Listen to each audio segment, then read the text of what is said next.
Avant d'arriver entre les mains des enfants, les jeux d'occasion sont réceptionnés dans cet entrepôt. C'est ici que le travail des bénévoles commence. Si, vider le maximum. Trier, vider, faire un premier tri, un pré-tri. C'est-à-dire que tout ce qui est potable, comme là-bas dans le caddie, c'est tout ce qui est potable qui peut déjà être mis en magasin.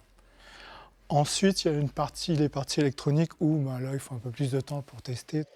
Et l'un des testeurs d'Emmaüs est nommé Monsieur Joujou. Depuis 12 ans, il prend plaisir à donner une seconde vie aux jouets d'occasion. Ça me fait plaisir quand ça marche. Mais alors, marche arrière, je suis pas un bon pilote.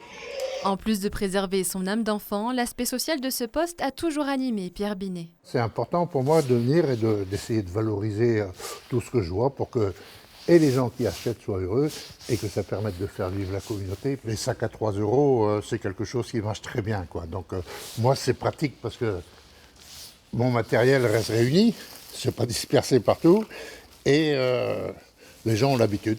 En 2024, la vente de jouets de seconde main a augmenté de 23%. Ce réemploi devient un modèle de consommation familiale. Moi, je vous dis, mon critère, c'est, quand je vois ça, est-ce que je donne à mes enfants ?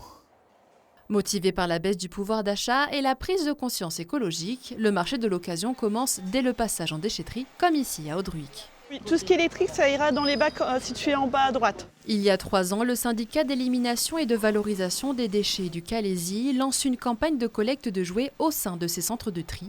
Chaque année, c'est 600 kilos de jouets récoltés pour Emmaüs. Je trouve que c'est bien de participer à cette action pour les enfants qui n'ont pas forcément, ou les parents qui n'ont pas forcément l'argent pour les enfants, leurs enfants.